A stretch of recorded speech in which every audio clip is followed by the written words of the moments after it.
这次我们来看一下后边的视角，这个臀胯部能看到比较大块的、比较饱满的这个臀大肌。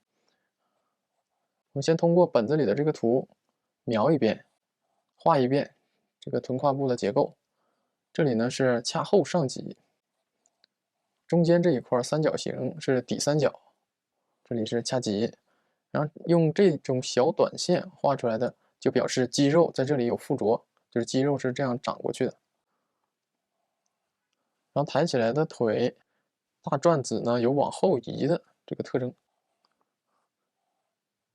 然后屈髋关节之后，阔筋膜张肌也产生了比较明显的形变，在这里呢它有弯折，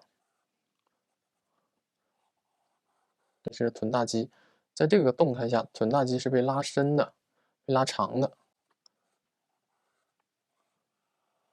然后这个是腿部的横截面、横断线，然后注意这个柱体的朝向，然后判断清楚横截面这个弧度。然后另一侧伸直的腿，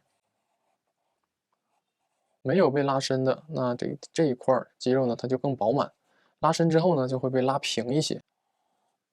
这是臀胯部后侧的结构。那么描完之后呢，我们可以再临摹一遍，加深对这一块的结构的掌握。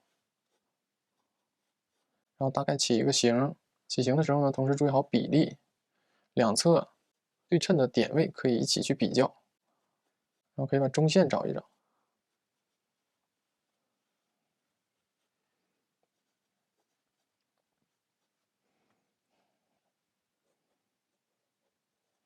髂后上棘，画的过程当中呢，不断的去记忆它的名称、它的位置、它的特点，加深对这里的掌握。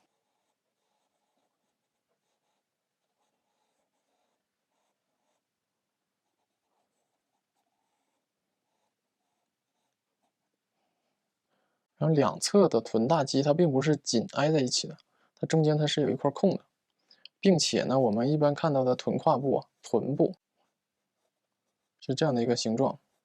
那么实际上它是根据外形概括出来的。那么里边的解剖结构呢，并不是这样的，就是臀大肌并不是这样过来的。我们看到臀部的这个形状，这条褶它是这个脂肪的形状，然后在脂肪底下才是臀大肌的形状，臀大肌是这样斜着下来的。所以说有的时候我们看人体的时候，那么它臀部的这条线条它是这样子的，它和解剖图里面不一样，解剖图是倾斜的，这个褶呢更加的平一些，这个就是臀部的一个结构。